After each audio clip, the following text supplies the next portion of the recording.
Ayan, good morning sa lahat. This is Simple Dance. Ayan. So, ano lang to, very quick lang talaga yung ano ko ngayon, tawag dito, pag ano ko update sa ano sa YouTube, at saka dinalian ko talaga yung pag ano yung pag bibideo kasi walang sounds. Yan. Yan isa yan sa ano dinalian ko na walang napapasound. So, alam nyo naman, pag may sounds, merong copyright yan. So, ngayon is, dito pala sa, sa amin, sa Davao. So, nilindol kami ng 7.4.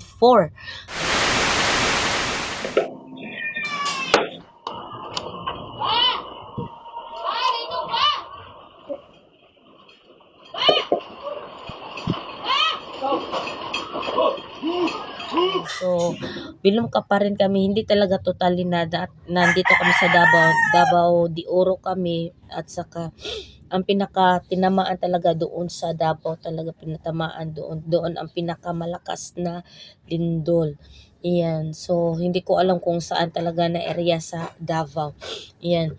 So, ngayon is walang pasok ang mga bata. Super talaga na ah masyadong tawag dito, masyadong tawag dito kanang kung sa Bisaya kanang murag kuan pa delikado. Mura pag delikado ang sitwasyon kasi pa kanang meron pang pakaunti-unti na na lindol ba.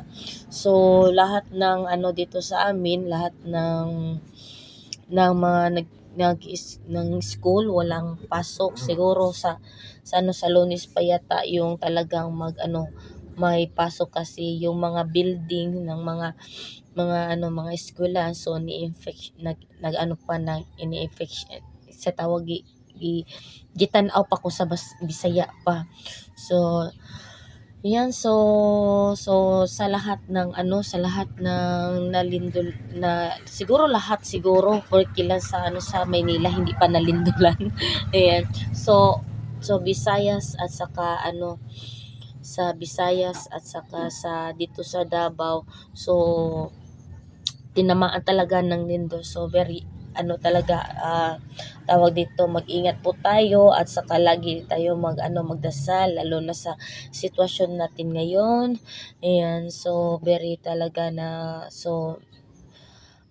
hindi na delikado kung sa pa sa delikado na yung panahon natin. Super na din at oras na pwede maglindol. Yun ang pinaka talaga yung kinatatakutan, yung tinatawag nila na the big one. Yan. So yun ang pinaka sana hindi matuloy lalo na yung maraming naguhula. Yan. So naglalabasan na yung mga sintomas na mga lindol, marami na tawag dito mga hole, marami na mga tawag dito kung sa Bisaya pa niliki yan. So yan, so sana hindi yun matuloy yung the big one. Yun ang pinaka talaga pinaka dinadarasal ko talaga kung hindi natin alam kung saan tatama, di ba? Yan, so sana hindi matuloy yun. At saka yan, yun. Yun lang ang update ko sa sa inyong lahat. Yan. So sana mag-ingat kayong lahat. Sana patuloy po tayong magdadarasal. Ayan.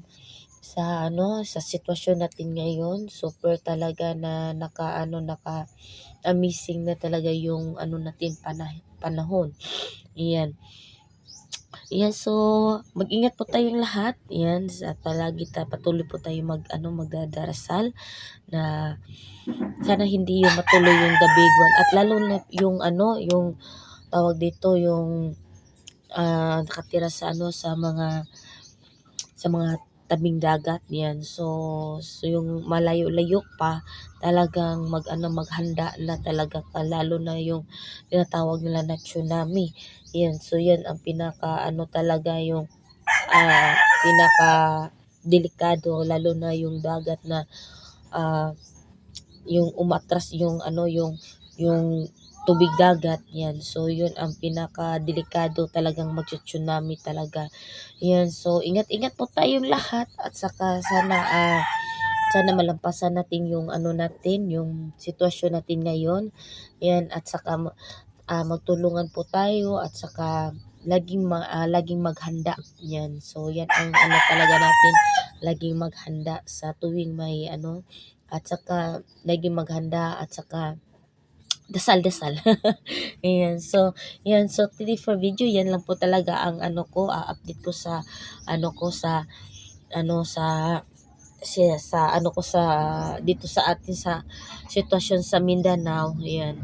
So, yan. So, update ko kayo mga kasemple kung ano ang mga ganap-ganap pa, mga ano, yung mga dadating pa mga araw at saka sana pag-update natin sa susunod na araw, talagang mahusay na yung ano at saka wala ng mga lindol-lindol. Ang hirap maging ano, sus kung ano yung pinakamalakas doon sa ano, kung sa amin is ano konti pa yung 5, siguro tamaan kami dito yung ano yung October 10, so tinamaan kami ng mga 5 yata dito sa ano sa De Oro at saka doon sa ano sa ibang lugar super ang mga 6 or ganyan.